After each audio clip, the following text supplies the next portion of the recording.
Na zdravie. Vedeli ste o tom, že dnes už neexistuje takmer rodina, v ktorej by sa nevyskytlo onkologické ochorenie? Bohužiaľ, žijeme v dobe jedovej a tá sa na nás naozaj podpísala. A mám tu dneska Datku, ktorá sa s nami teda podelí o to, ako to má ona, pretože viem teda, že si prechádzaš takým náročným obdobím, onkologickým teda ochorením. A že teda pred rokom a pol na tvoju 50-ku si sa dozvedela jednu veľmi nemilú správu. Tak skús nám povedať, že ako to vlastne bolo. No, takže po preventívnej prehliadke u gynekologičky som zistila, že mám cystu na vaječníku. Bola mi doporučená hysterektómia, pretože cysta bola to border cysta, ktorá sa môže tváriť, že je onkologická, ale aj nemusí. Tak bohužiaľ po operácii sa zistilo, že to bol onkologický nález. Tak toto bol naozaj krásny darček to bol. K tým narodeninám. A ja teda viem, lebo však som s tebou a pri tebe, tak viem, že si to zvládla naozaj na jednotku a aj keď to nie je teda jednoduché a dokonca teda aj držíš iných ľudí, ktorí majú podobné problémy, čo je naozaj veľmi obdivuhodné a moc si to vážim, tak skús nám to opísať, že teda najskôr operácia, potom nová informácia, veľmi nemilá. Tak idem najprv k tej operácii. Keďže som sa dozvedela, že o 5 týždňov ma tak čaká operácia, tak som vedela, že musím urobiť všetko preto, aby moja rekonvalescencia a zotavenie boli čo najjednoduchšie. Tak som navýšila dávky zelenáčov a prešla na živú stravu. To znamená, jedla som len tepelne neupravené jedlá a veľké dávky zelenáčov znamená 4-5 polievkových lyžíc jačmeňa denne a 80 až 100 chlorel denne.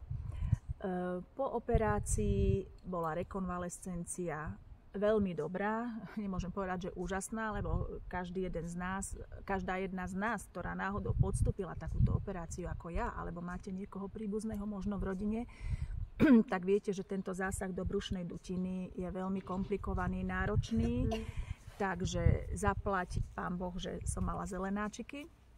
No a potom prišla ešte tá veľmi nemilá správa, že je to karcinom vaječníka a je potrebná chemoterapia. Takže nastalo pre mňa obdobie, kedy som vlastne musela chrániť všetko to ostatné zdravé v tom mojom tele, všetky tie orgány, lebo všetci veľmi dobre vieme, čo to chemoterapia je, že vlastne zabíja aj to zdravé. Takže som zase prešla na obrovské dávky jačmeňa a chlorely. Jačmeňa som pila minimálne tých 6 polievkových lyžíc denne, ale keďže bolo to náročné aj so stravou a s jedením bezprostredne po chemoterapii, tak v tých dňoch som ho určite pila ešte viacej, takže som sa vôbec neobmedzovala a tých chlorel okolo tých 100 denne. A aj už v nemocnici po operácii si dávala? Áno, po operácii som začala hneď v tom momente, ako mi bolo dovolené príjmať stravu, ale iba jačmeňom.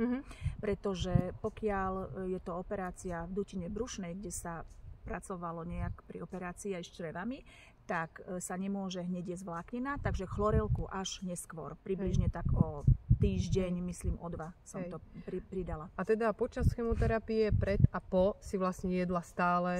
Zelené potraviny, hej, vo veľkých dávkach? Áno, vo veľkých dávkach. Aj teraz ešte absolvujem bioliečbu, takže ja som prakticky stále na tých veľkých dávkach.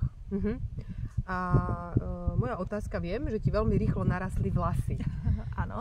Povedz, ako to vlastne bolo. No, vlastne tie vlasy, hovorí sa, že začnú rásť až 6 týždňov alebo až o 2 mesiace po poslednej chemoterapii.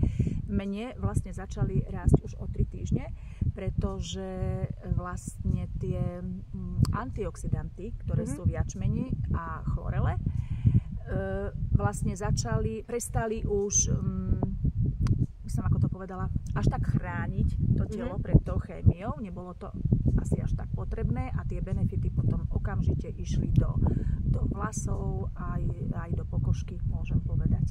Hej.